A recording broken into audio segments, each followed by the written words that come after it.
మీరు ఎదగాలి. ఈ నూతన సంవత్సరంలో మీరు తెలుసుకొని ఆ విధంగా నడవండి అంటున్నాడు ప్రభు.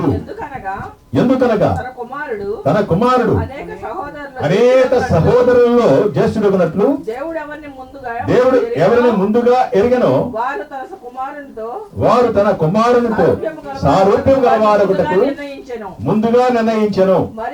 మరియు ఎవరిని ముందుగా నిర్ణయించెను వారిని పిలిచెను.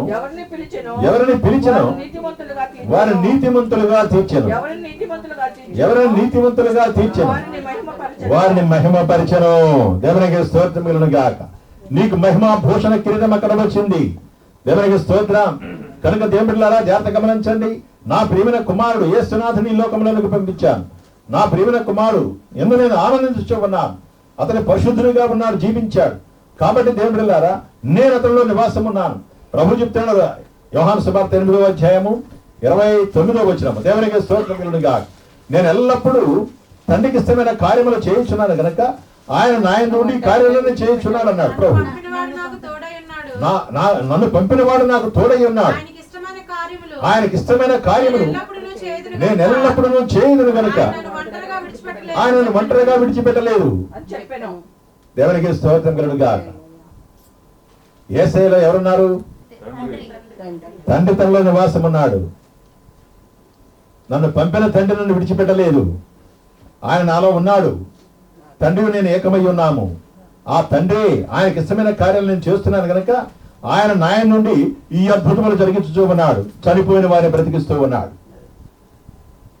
మూర్ఛవ్యాధిగ్రస్తుని లేపుతున్నాడు. దయ్యములు వెళ్ళగొట్టుతూ ఉన్నాడు. దేవునికి స్తోత్రం కలుగును గాక. లాజరుసుని లేపాడు. చనిపోయిన లాజరుసు తిరిగి రమ్మని సమాధిలో ఉన్నటువంటి వాడిని. ఇవన్నీ కూడా ఎలా చేశాడు యేసయ్య? తండ్రి నాలో ఉన్నాడు.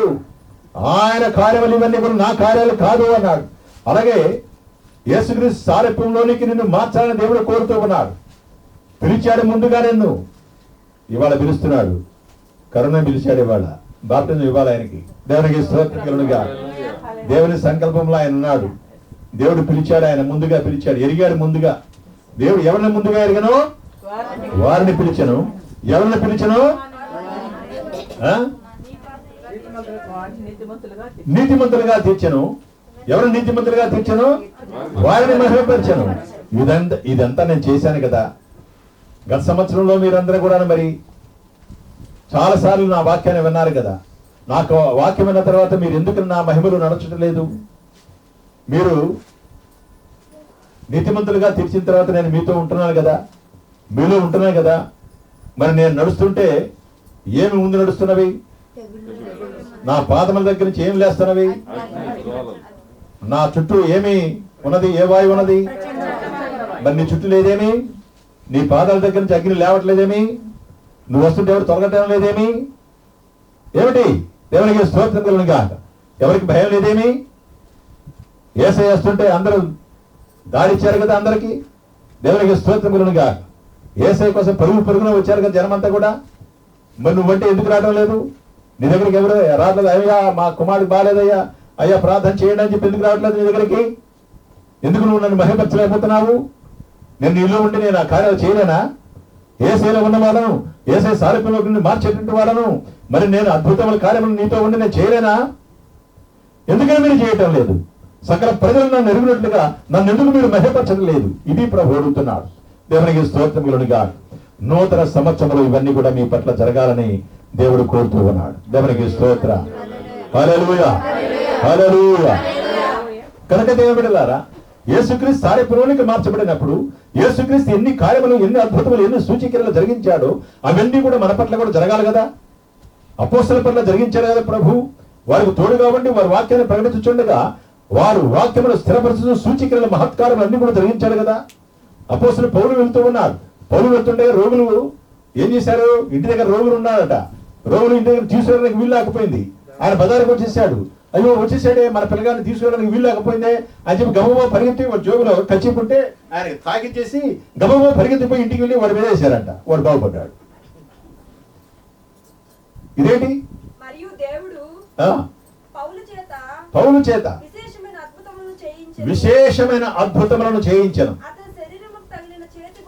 అతని శరీరములకు తగిలిన చేతి గుడ్డలైనను నడికట్లైనను రోగుల యొద్దకు తెచ్చినప్పుడు రోగములు వారిని విడిచెను. ఏం చేశారు వాళ్ళు? రోగులు తీసుకురావడానికి వీలు కాకపోయింది. ఇళ్ళ నుంచి మోసుకురాలేక ఆయన వెళ్ళిపోతా ఉన్నాడు బదాను పడి. వెళ్ళిపోతాను అని చెప్పి గబగబా వచ్చేసి జోబు చేతుల రుమాలు ఉంటే ఆ రుమాలను ఆయన తాగిచ్చేసి మళ్ళీ పరిగెత్తాడు వాడి దగ్గరికి. ఇంటి దగ్గర బాగలేనోడికి వాడి మీద వేసాడట. వాడు బాగుపడ్డాడు. ఏమిటి? పౌలుతో అనేక సూచక్రియలు అద్భుతాలు జరిగించాడు కదా దేవుడు. ఆయన పౌలు ఏం చెప్పలేదు, నేను స్వస్థపడతా అని చెప్పలేదు. ఆయన దేహాన్ని తగిలిచ్చాడు. అంటే ఆయన దేహంలో ఏమున్నది? మహిమ ప్రభావం ఉన్నది. దేవునికి స్తోత్రములుగా. ఆయన దహించు అగ్ని ప్రభు, మహా తేజస్సు, మహామహిమ కలిగిన ప్రభు ఆ యొక్క అపోస్తలుడైన పౌలు నివాసం ఉన్నాడు. దేవునికి స్తోత్రం. ఆయన దేహంలో ఆయన ఆలయంగా చేసుకుని ఉన్నాడు. ఆయన ఊరేగిస్తూ వెళుతున్నాడు పౌలు. నువ్వెందుకు ఊరేగించవు ప్రభుని? ఆ ప్రభుని మహిమా ప్రభావాలతో నువ్వెందుకు ఊరేగించవు? నువ్వెందుకు పరిశుద్ధులుగా ఉండలేకపోతున్నావు? ఆ మహిమా ప్రభావాలు, దేవుని యొక్క మహిమా ప్రభావాలు ఉండాలంటే ముందుగా నీతిమంతుడిగా తీర్చి ఆ మహిమను నేను అనుగ్రహిస్తున్నానన్నాడు ప్రభు. మరి నీతిమంతుడిగా తీర్చబడలేకపోతున్నావా? గత సంవత్సరంలో గతించింది గతించిపోయింది, వదిలిపెట్టండి. ఇక నూతన సంవత్సరంలో నేను చేస్తానంటున్నాడు ప్రభు. నూతన క్రియ జరిగించబోతున్నాడు ప్రభు. కనుక దేవుడు ప్రతి విశ్వాసి, ప్రతి సంఘములో కూడాను దేవుని అద్భుత కార్యములు చేసేవాళ్ళుగా ఉండాలి. దేవుని మహిమపరిచే వాళ్ళుగా ఉండాలి. ఎక్కడికి వెళ్ళినా సరే ఆ మహిమా ప్రభావం నీతో వస్తూ ఉండాలి. దహించు అగ్ని ప్రభు, అగ్ని పాదం నుండి, ఆయన పాదం నుండి అగ్ని లేస్తూ ఉన్నది. ఆయన చుట్టూ ప్రచండ వాయువులు వీస్తూ ఉన్నవి. నీ చుట్టూ కూడా ప్రచండ వాయువులు వేయాలి. అన్ని జిల్లాలకు నువ్వు వెళ్ళినప్పుడు ఈ ప్రచండ వాయువులు తగిలి కనబడిపోవాలి. ఒక దైవజనుడు వచ్చాడు. నేను ఒక చర్చికి వెళ్ళాను. చర్చికి వెళ్ళినప్పుడు వైజాగ్ నుంచి ఒక దైవజనుడు వచ్చాడు. దేవునికి స్తోత్రములుగా. వచ్చి నన్ను ముందు వాక్యం నన్ను చెప్పమన్నారు, చెప్పాను. తర్వాత ఆయన వాక్యం చెప్పాలి. ఆయన వాక్యం చెప్పడానికి ఇలా దగ్గరకు వచ్చాడు. ఆయనకి నేను మైక్ ఇవ్వబోతున్నాను. ఆయన దగ్గరికి ఇలా రాగానే ఆయన దగ్గర నుంచి పెద్ద గాలి అడిగి వచ్చేసి నేను కింద పడబోయాను. ప్రచండ వాయువులు ఆయన చుట్టూ వీస్తున్నవి. ఆ దైవజనుడు దేవుని కలిగి ఉన్నాడు. అప్పుడు నాకు అర్థమైంది, ఇది నాకు కావాలి ప్రభు అనుకున్నా. దేవుని స్తోత్రం. దేవునికి స్తోత్రం. కాబట్టి దేవుని బిడ్డలారా, ఈ మహిమ ప్రభావాలు, ఈ ప్రచండ వాయువులు మన చుట్టూ ఉంటాయి. ఆ మహిమా ప్రభావాలు మనతో ఉంటాయి. ఆ దేవుడే మనలో ఉన్నప్పుడు, అనగా నీతిమంతులుగా తీర్చబడినప్పుడు, పరిశుద్ధులుగా నడుస్తున్నప్పుడు, దేవుని బిడ్డలారా, లెవీలు, పరిశుద్ధులైన లెవీలు దేవుని నిబంధన మనసాన దేవుణ్ణే మోస్తూ వారు వెళుతూ ఆ యోర్దాను నది నీళ్ళను తాకారు, పాదాలు అలా మోపారు. అంతే. ఆ వరవల పరవల దొక్కుతున్నటువంటి ఆ ప్రవాహము 2 మైళ్ళ దూరం లాగిపోయింది. అక్కడే ఏకరాశిగా వీళ్ళు 6 నేల మీద వెళ్ళిపోయారు, నది దాటేశారు. ఎంత మహిమ కలిగిన దేవుడు! ఆ నిబంధన మందస్సమని మోస్తున్నారు వాళ్ళు లెవీయులు. అలాగే మన ప్రభువుని మనం మోస్తున్నాం. ఈ దేహంలో మోస్తున్నాం. ఆయన మహిమను మోస్తున్నాం. ఆయన ప్రభావాన్ని మోస్తున్నాం. ఆయన తేజస్సును మోస్తున్నాం. అవి మోస్తూ ఉండగా మనం అడుగు పెడితే ఆయన కూడా అడుగు పెడుతూ ఉన్నాడు. మన పాదములతో అగ్ని బయలుదేరి వెళుతూ ఉన్నది. మన చుట్టూ ప్రచండ వాయువులు ఊస్తూ ఉన్నవి. దేవునికి స్తోత్రం కలుగును గాక. నువ్వు చెయ్యెత్తితే ఎవరు చెయ్యెత్తారు? దేవుని చెయ్యి. ఆ దేవుని చెయ్యి చేతిలో నుంచి, హస్తములో నుంచి ఏమొస్తున్నవి? కిరణములు బయలుదేరుతున్నవి. ఆ బలం ఎక్కడున్నది? ఆ హస్తములో దాగి ఉన్నది. నువ్వు చెయ్యెత్తి ఏ దయమా అనగానే దేవుని యొక్క వెలుగు, దేవుని యొక్క కిరణాలు, దేవుని యొక్క బలము ఏ దయ్యమైతే వారి విలవిల్లాడిస్తుందో, వారి బాధపడుతుందో, ఆ దయ్యాన్నే దేవుని బలమ చేత ముద్దుతూ ఉన్నాడు. దేవునికి స్తోత్రం కలుగుగా. ఇది ఎందుకు జరగట్లేదు? సంఘాలు ఇది ప్రభు అడుగుతున్నాడు మనల్ని. నూతన సంవత్సరంలో నేను ఇవన్నీ ఇవ్వబోతున్నాను మీకు. నూతన సంవత్సరంలో నా బిడ్డలందరూ కూడా ఇవాళ నా మహిమా ప్రభావాలతో నన్ను మోస్తూ వెళ్ళాలి, నన్ను మహిమపరచాలి. అన్ని జనుల్లో నేను మహిమ పొందాలి. ఎవరు మత మార్పిడులు అంటున్నారు? వాళ్ళకి బుద్ధి చెప్పలేదా? నీ చెయ్యతలేవా? నోరు మూయలేవా? ఒకసారి పౌలు ఒక దీవికి వెళ్ళాడు. దీవికి వెళ్ళినప్పుడు దేవుని బిడ్డలారా, అక్కడ సర్గిపోల అనే ఒక పెద్ద ఆయన ఉన్నాడు. ఆ గ్రామానికి పెద్ద. పెద్ద ఆయన నుండి దేవుని సువార్త వినాలని కోరుకుంటుంటే దేవుని బిడ్డలారా, ఆయన దగ్గర ఒక ఎలమైనటువంటి వాడు ఉన్నాడు, ఒక శిష్యుడు ఆయన దగ్గర పనిచేసేవాడు. ఈయన సువార్త విన్నట్లయితే నా పరపతి పోది ఈయన దగ్గర అని చెప్పి సువార్త లేదు ఏం లేదు చెప్పడానికి వీలేదు, ఏసై ఎవరయ్యా ఏంటి అని చెప్పి అడ్డుపడుతున్నాడంట. అడ్డుపడి చెప్పలేకపోతే అప్పుడు పౌలు చూసి అన్నాడు, సమస్త కల్మషముతోను సమస్త దుర్మార్గముతో నిండిన అపవాది దేవుని తినని మార్గములను అందుకు సౌలు అనబడిన పౌలు పరిశుద్ధాత్మతో నిండిన వాడై అతను తేరి చూచి సమస్త కపటముతోను సమస్త దుర్మార్గముతోను నిండి ఉన్నవాడా అపవాది కుమారుడా సమస్త నీతికి విరోధి ప్రభు యొక్క తిన్నని మార్గమును చెడగొట్టడం మానవా? ఇదిగో ప్రభు తన చెయ్యి నీ మీద ఎత్తి ఉన్నాడు. నీవు కొంతకాలము గుడ్డివాడవై సూర్యుని చూడకుందుమని చెప్పాను. దేవునికి స్తోత్రం. ఆ వెంటనే వాడు మబ్బులు కమ్ముకున్నాయి, కనబడలే, గుడ్డివాడైపోయాడు. ఏమి పౌలు ఏమన్నాడు? సమస్త కపటముతోను దుర్మార్గముతోను నిండిన అపవాది కుమారుడు. ఎవరితో నిండా అంటే వెంటనే ఆయన పరిశుద్ధాత్మతో నింపబడిన వాడై, దేవుని ఆత్మ చేత నింపబడిన వాడై, దేవుని యొక్క మాటలు, దేవుని యొక్క ఆ మహోద్రేకము ఆయనలోకి వచ్చేసింది. దేవునికి స్తోత్రం గాక. కోపం వచ్చేసి వాడు ఏమన్నాడు? సమస్త కపటముతోను దుర్మార్గముతోను నిండిన అపవాది కుమారుడా. దేవునికి స్తోత్రం కలుగుగా. ఎంత కఠినంగా తిట్టాడు. దేవుని నీతిని అడ్డగిస్తున్నారు. నువ్వు మానవా? నువ్వు కొంతకాలం సూర్యుని చూడకుండా ముందుగాక అన్నాడు. దేవునికి స్తోత్రం. వెంటనే వాడికి కళ్ళు పోయినాయి, అంటే గుడ్డివాడు అయిపోయాడు. ఆ సరికి పౌరు కూడా భయం వేసి ఉంటది. సువార్త వినటానికి వచ్చాడు. దేవుని స్తోత్రం కలుగుగా. వెంటనే భయం వేసేసి అయ్యా త్వరగా చెప్పు సువార్త, నేను వినాలని చెప్పి అనుకోండి. దేవునికి స్తోత్రం కలుగుగా. ఇట్టి కార్యములు మన పట్ల జరిగించాలని దేవుడు కోరుతూ ఉన్నాడు. ఎవరైతే దేవుని నీతిని, దేవుని యొక్క ధర్మాన్ని అడ్డగిస్తాడో దేవుని బిడ్డలారా, అపవాది కుమారులుగా ఉంటారు. అట్టి వారిని నోరు మూయించగల శక్తి సామర్థ్యాలు మనకి ఇచ్చేటువంటి దేవుడు. పరిశుద్ధాత్మ పూర్ణమైనప్పుడు దేవుడు శపిస్తాడు. దేవునికి స్తోత్రం కలుగుగా. అబ్రహామును ఏమన్నాడు? నువ్వు ఆశీర్వదించిన వారిని నేను ఆశీర్వదిస్తాను, నువ్వు శపించిన వారిని నేను శపిస్తానన్నాడు ప్రభు. దేవునికి స్తోత్రం కలుగుగా. కనుక దేవుడిలారా, దేవుడు అంత మహాశక్తి సంపన్నుడు, ఆయన మహాబలవంతుడైన దేవుడు, మహాప్రభావం కలిగిన దేవుడు. నీలోను నాలోను ఉండి ఆయన కార్యములు చెయ్యాలని కోరుతున్నాడు ప్రభు. ఈ కార్యాలు ప్రతి ఒక్క నా కుమారుడు కుమార్తె చెయ్యాలని కోరుతూ ఉన్నాడు. అయితే ముందుగా ప్రభు కోరుకున్నట్లుగా యేసుక్రీస్తు సారూప్యంలోనికి మనం మార్చబడాలి. ఇది నూతన సంవత్సరంలో జరగాలి.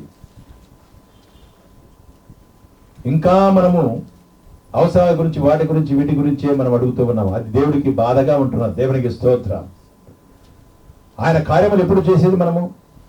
ఆయన ఎప్పుడు మహిమపరిచేది? అన్ని జనంలో ఆయన మహిమను చూడాలి. అందరూ కూడా వచ్చేసి ఆయన ఆయన పాదముల దగ్గర మోకరిల్లాలి. అది దేవుడు కోరుతూ ఉన్నాడు.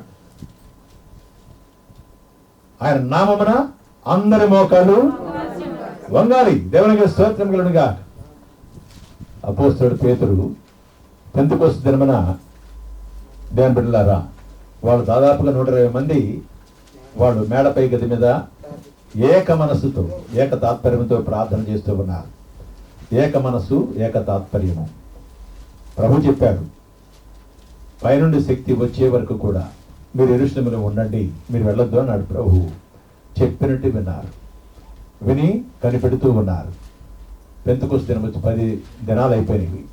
ఆకాశం నుండి గొప్ప శబ్దము వచ్చేసింది, గాలి వంటి శబ్దం వచ్చి, వేగముగా బలమైన గాలి వంటి శబ్దం ఒకటి వచ్చేసింది. ఆకాశం నుండి అకస్మాత్తుగా వచ్చేసింది. వారు కూర్చుని ఉన్న ఇల్లంతయు నిండి ఉండెను. మరియు అగ్ని జ్వాలల వంటి నాలుకలు విభాగింపబడి ఒక్కొక్కరి మీద వారగా వారికి కనబడి వారిలో ఒక్కొక్కరి మీద వాలగా అందరూ దేవునికి స్తోత్రం కలుగునుగా. అగ్ని జ్వాలలు వచ్చాయి. ఎక్కడి నుంచి వచ్చాయి అగ్ని జ్వాలలు? దేవుని వద్ద నుండి వచ్చాయి అగ్ని జ్వాలలు. ఆయన వెళుతుండగా పాదముల నుండి అగ్ని జ్వాలలు బయలుదేరుతున్నవి. అగ్ని జ్వాలలు ఆకాశం నుండి వచ్చాయి. దేవునికి స్తోత్రం. మన ప్రభువైన యేసుక్రీస్తు ఆయన మరణించి సమాధి నుండి తిరిగి లేచిన తర్వాత ఆకాశంలోకి ఎక్కి సర్వశక్తి గల దేవుని కుడి పార్శ్వమున కూర్చుండి ఆయన మహిమ పొందుతూ ఉండగా దేవుడిలారా ఆయన పాదముల నుండి అగ్ని జ్వాలలు వచ్చాయి. మహాదేవుడు అక్కడ సింహాసనం మీద కూర్చున్నాడు. మహాదేవుడు తండ్రి కుడి పార్శ్వమున కూర్చున్నప్పుడు ఆయన పాదముల దగ్గర నుంచి వచ్చాయి అగ్ని జ్వాలలు. పైనుండి శక్తి ఇలా వస్తుంది మీ మీదకి. అప్పటి వరకు యెరూషలేములో ఉండండి అన్నారు ప్రభు. వారు ప్రభు చెప్పినట్టుగానే విధేయులై నమ్మకముగా వాళ్ళు ప్రార్థన చేస్తూ ఉన్నారు. వారి మీదకి పరిశుద్ధాత్మ దేవుడు అగ్ని జ్వాలగా వచ్చాడు. శక్తిని పొందుకున్నారు. పేతురప్పుడు మొదలుపెట్టాడు యేసయ్యని గురించి. మొదలుపెట్టి ప్రకటించుండగా, అయ్యా ఆ మహాదేవుణ్ణే, ఆ దేవుని కుమారుణ్ణే మీరు సిలువ వేశారనగానే ఒక్కసారిగా వారి గుండెలన్నీ అదిరిపోయి కొన్ని వేల మంది దేవుని బిడ్డలారా 3,000 మంది గడగడగా వణికిపోయి, అయ్యో మేము ఇంత తప్పిదం చేశామా, అయ్యో ఇంత ఘోరమైన పాపం చేశామా అని వణికిపోయి పేతురు పాదాల దగ్గరికి వచ్చేసి ఒక్కసారిగా అందరూ మోకరిల్లి, అయ్యా మేము ఇప్పుడు ఏమి చేయాలి, మాకు బాప్టిజం రక్షణ దయచేయండి, మమ్మల్ని క్షమించండి అని వేడుకున్నారు. 3,000 మంది వచ్చి ఒక్కసారిగా దేవుని మాటల ద్వారా ఆయన పేతుల నుంచి దేవుని యొక్క మహాశక్తి వెళుతుండగా, ఆ పరిశుద్ధాత్మ శక్తి వెళుతుండగా, దేవుని మాటలలో నుండి మహాప్రభావం వెళుతుండగా వారి గుండెలన్నీ కూడా అవిసిపోయి ఒక్కసారిగా వారి పాపాలన్నీ కూడాను బయలుపరచబడినవై వారు ఒక్కసారిగా, అయ్యా మమ్మల్ని క్షమించండి, ఆ మహాదేవుడిని మేము సిలువ వేశామా అని 3,000 మంది వచ్చేసి మోకరిల్లి మాకు బాప్టిజం ఇవ్వమని రక్షణ పొందారు. ఆ దినాన్ని వాళ్ళందరూ సంఘములో చేర్చబడ్డారు. దేవుడిలారా సంఘానికి చాలా మంది వస్తారు, చాలా మంది వస్తూ ఉంటారు, పోతూ ఉంటారు. కానీ సంఘములో చేర్చబడాలి. సంఘములో చేర్చబడాలి అంటే బాప్టిజం పొందాలి. వచ్చినంత మాత్రం సంఘములో చేర్చబడినట్లు కాదు, దేవుని సంఘములో ఉన్నట్టు కాదు, దేవుని బిడ్డలుగా ఉన్నట్టు కాదు. దేవునికి స్తోత్రం. సంఘములో చేర్చబడాలి. సంఘము అంటే దేవుడిలా క్రీస్తు యొక్క శరీరము. క్రీస్తు మనకు శిరస్సు అయి ఉన్నాడు, సంఘము శరీరమై ఉన్నది. మనమందరం కూడా ఆ శరీరంలోనే అవయములై ఉన్నాం. ప్రతి అవయము కూడా దేవుని యొక్క జీవముతో నిండి ఉన్నది. ఆ జీవం మహాశక్తి కలిగినటువంటిది, మహాప్రభావం కలిగినటువంటిది, మహా తేజో మహిమలతో నడిచేటువంటిది. దేవునికి స్తోత్రం కలుగునుగా. అందుకనే ప్రభు అపోస్తలుడు పౌలు అంటాడు, ఒక్కొక్కరికి ఒక్కొక్క వరము, ఒకరికేమో స్వస్థ వరము, ఒకరికేమో అద్భుతాలు చేసేటువంటి వరము, దేవునికి స్తోత్రం కలుగునుగా, ఒకరికి భాషలు మాట్లాడే వరము. దేవుని ఈ విధంగా ఒక్కొక్కరికి నానా విధమైన ఆ వరాలని కూడా ప్రభు అనుగ్రహించేటువంటి వాడు కనుక దేవునిలారా జాగ్రత్తగా గమనించండి. అటువలే మీరు క్రీస్తు యొక్క శరీరమై ఉండి దేవుని వేరు వేరుగా అవయములై ఉన్నారు. మరియు దేవుడు సంఘములో కొంతమందిని అపోస్తలులు గాను, పిమ్మట కొందరిని ప్రవక్తలు గాను, అటు పిమ్మట బోధకులు గాను, అద్భుతములు చేయవారు గాను, స్వస్థపరచువారు గాను, కొందరిని ఉపకారములు చేయవారు గాను, కొందరిని ప్రభుత్వములు చేయవారు గాను, కొందరిని నానా భాషలు మాట్లాడేవారుగా నియమించను. ఇవన్నీ కూడా దేవుని నుండి వచ్చేటువంటి వరాలు. ఇవి సంఘములు ఏవి? దేవునికి స్తోత్రములుగా అపోస్తలులుగా లేవాలి, ప్రవక్తలుగా లేవాలి, బోధకులుగా లేవాలి, పరిచారకులుగా లేవాలి, భాషలు మాట్లాడేవారుగా లేవాలి, కనుక అద్భుతములు చేసేవారుగా లేవాలి. నూతన సంవత్సరం దేవుడిని కోరుతూ ఉన్నాడు. దేవునికి స్తోత్రం కలుగునుగా. పాత సంవత్సరం అయిపోయింది, ఈ సంవత్సరం అంతా నన్ను వేడుకున్నారు, అన్ని మేలునే చేశాను, కానీ నా గురించి మీరేం చేయగలుగుతున్నారు? నన్ను మహిమపరుస్తున్నారా? ఘనపరుస్తున్నారా? సకల ప్రజలకు తెలియజేస్తున్నారా? నేను నీతో ఉన్నానని చెప్తున్నావు, కానీ ఏదో ఒక క్రియేది మీరు సంఘములు అవయములు అంటున్నారు కదా, అవయములైతే మీరు ఎలా ఉండాలి? నా శరీరంలో మీరు అవయములైతే నా శరీరం ఎలాంటిది? మహాశక్తి కలిగినటువంటిది, మహాప్రభావం కలిగినటువంటిది. కాబట్టి మీరందరూ కూడా అవయములైనప్పుడు అవయములలో నా జీవం ఉన్నది కదా, నా మహిమ ఉన్నది కదా, నా ప్రభావం ఉన్నది కదా. ఏది నువ్వు ముట్టుకుంటే ఒకరు బ్రతకడే. ఎలీషా చనిపోయాడు, ఆయన సమాధి చేశారు ఓ చోట. తర్వాత యుద్ధం వచ్చింది, అక్కడ ఫిలిస్తీన్లు వీళ్ళకి మీ ఇశ్రాయేల్ ప్రజలు యుద్ధం జరుగుతున్నప్పుడు ఆ ఫిలిస్తీన్లు వస్తున్నారంటే ఒకడు చనిపోతే వాడు పాతి పెట్టడానికి తీసుకుని వెళుతున్నారు. ఆ సైన్యాన్ని చూసేసి ఆ శవాన్ని అక్కడ పడేసేసి పరిగెత్తారు, పారిపోయారు. బస్ మనం కూడా చంపేస్తారా, ఈ శవంతో పాటు మనం కూడా శవాలు అయిపోతాం అనుకున్నారు. అక్కడ బారేస్తే ఏమైంది? ఆ శవము ఎలీషా పాతి పెట్టినటువంటి ఆ స్థలంలో పడింది. అక్కడ పడ్డప్పుడు ఎలీషా ఆయన శిథిలమైపోయింది, ఆయన ఎముకలు ఉన్నాయంట అక్కడ. ఆ ఎముక నుండి ఎముకోటి గుచ్చుకుంది వాడికి, ఆ శవానికి గుచ్చుకుని నిఠారుగా లేచి నిల్చున్నాడు. దేవుని స్తోత్రం గెలడు లేచి బతికాడు. ఎవరి ఎముక తగిలి బతికాడు?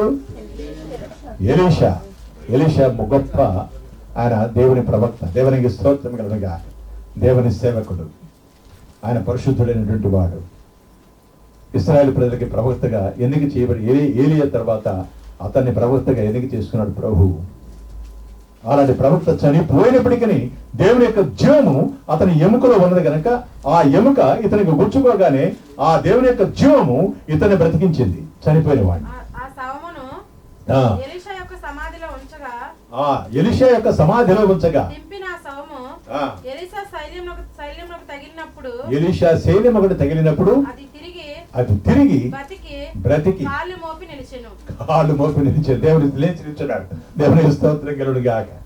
కాబట్టి దేవుడిలారా, నీ ఎముకల్లో క్రీస్తు యొక్క జీవం ఉన్నది, నీ శరీరంలో దేవుని యొక్క జీవం ఉన్నది, అణువణువున ఆయన జీవం ఉన్నది, అది సమృద్ధి అయిన జీవం ఉన్నది.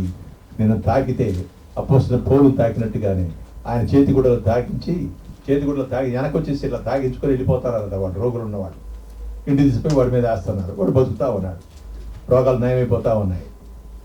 ఇది మనం ఎందుకు కోరుకోకూడదు, ఎందుకు అడగకూడదు? ప్రభువుని నూతన సంవత్సరంలో అడగాలి. దేవునికి స్తోత్రం కలుగునుగా. కనుక దేవుని బిడ్డలారా జాగ్రత్తగా గమనించండి. అలాగే దేవుని బిడ్డలారా 1 కొరింథీ పత్రిక 6వ అధ్యాయము 19-20 వచనాలు. మీ దేహము దేవుని వలన అనుగ్రహించబడి మీలో నివసించుచున్న పరిశుద్ధాత్మకు ఆలయమై ఉన్నది. ఈ దేహం ఎవరిది? దేవుడు ఇచ్చినటువంటిది, దేవుడు అనుగ్రహించినటువంటిది. ఎందుకు ఇచ్చాడు? ఆయన నివాసం ఉండటానికి. ఆయన నివాసం ఉన్నాడు మనలో. ఆయన మహాదేవుడు, గొప్ప దేవుడు, మహిమ కలిగిన వాడు, ప్రభావం కలిగినటువంటి వాడు. మనం విలువ పెట్టి కొనబడిన వారము. మీరు మీ సొత్తు కాదు. ఎప్పుడు మందే, ఎప్పుడు మనమే, ఎప్పుడు మందే, స్వప్రయోజనమే, స్వలాభాలే, ఇవే అడుగుతున్నాం. అక్కడ ప్రభు అంటున్నాడు కదా, మీరు మీ సొత్తు కాదు, విలువ పెట్టి కొనబడిన వారు నా సొత్తు. మీరు, ఈ దేహం నాది, నేను నివాసం ఉండే దేవాలయము, the Lord's holy temple. You are my temple అంటున్నారు. ది లార్డ్స్ హోలీ టెంపుల్ అంటే అదే పేరు.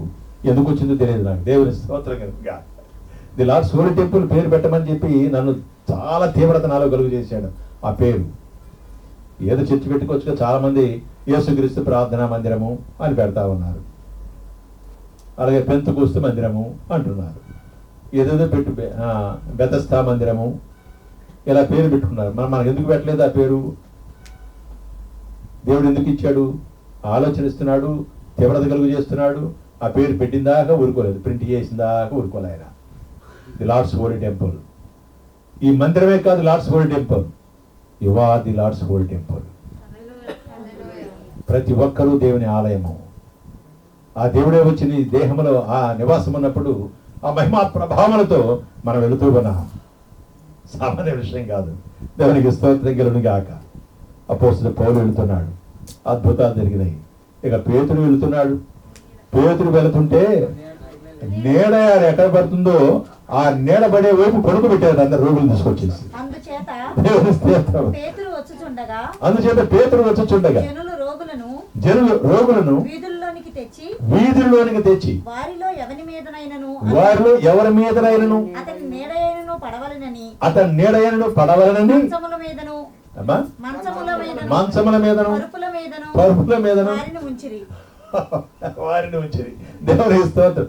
పేతురు బజార్లో వెళ్తున్నాడు, వచ్చేస్తున్నాడు అని చెప్పారు. కానీ ఇంట్లో రోగులు ఉన్న వాళ్ళందరూ మంచాల మీద ఉంటే మంచాలు పట్టుకొని వచ్చేసి ఆయన ఎడిపోతున్నాడు, ఇట్లా వస్తాడు నేడు ఇటుంది సూర్యుడు నేడు ఆయన ఎడిపోతుంది అని చెప్పి అటుపక్క మంచాల మీద పడుకోబెడుతున్నారంట, పరుపులు పడుకోబెడుతున్నారంట. పరుపులు మంచాలు కింద పడుకోబెడుతున్నారు. ఆయన వెళ్తుంటే ఆయన నీడ వారి మీద పడుతూ ఉంది. ఒకరు పడగానే మంచాల పడుకుని పెరాలసిస్తున్నాడు. పక్షవాయువు డబ్బులు లేచి నిల్చుంటున్నాడు. దేవుని స్తోత్రం కలుగుగాక. మరియు యెరూషలేము పట్టణం చుట్టూ ఉండు జనులు రోగులను అపవిత్రాత్మల చేత పీడింపబడిన వారిని మోసుకొని కూడి వచ్చిరి. అపవిత్రాత్మల చేత పీడింపబడుతున్న వారిని మోసుకుని, అపవిత్రాత్మలు దయ్యములు పట్టిన వారందరూ కూడా మోసుకుని వచ్చేసి పడుకోబెట్టారు. వారందరూ స్వస్థత పొందిరి. అందరూ స్వస్థ. దయ్యాలు కూడా ఆయన నిలబడగానే అని చెప్పి లేచిపోయి ఆ శరీరం నుంచి వాడి వివరాలు నడిచి వెళ్ళిపోతా ఉన్నాయి. దేవుడికి స్తోత్రం కలుగుగా. ఎంత ప్రభావము, ఎంత మహిమ. ఆనాడు అపొస్తలులకి దేవుడైన ప్రభువు మనకు కూడా దేవుడే కదా. మరి అందుకనే సంఘాలు నిర్వీర్యమైపోతున్నాయని ప్రభు తెలియజేస్తామన్నాడు. ఈ దినాలలో ఆ అపొస్తలుడు పౌలులాగా పేతురులాగా ఎవరు కూడా లేకపోయారు. ప్రభు అదే బాధపడుతూ ఉన్నాడు. లేవాలి మీరు నుంచి అని ప్రభు హెచ్చరికలు చేస్తున్నాడు మనల్ని. దేవునికి స్తోత్రం కలుగుగా. కనుక దేవుని బిడ్డలారా జాగ్రత్తగా గమనించండి. 2వ కొరింథీ పత్రిక 3వ అధ్యాయము 18వ వచనము.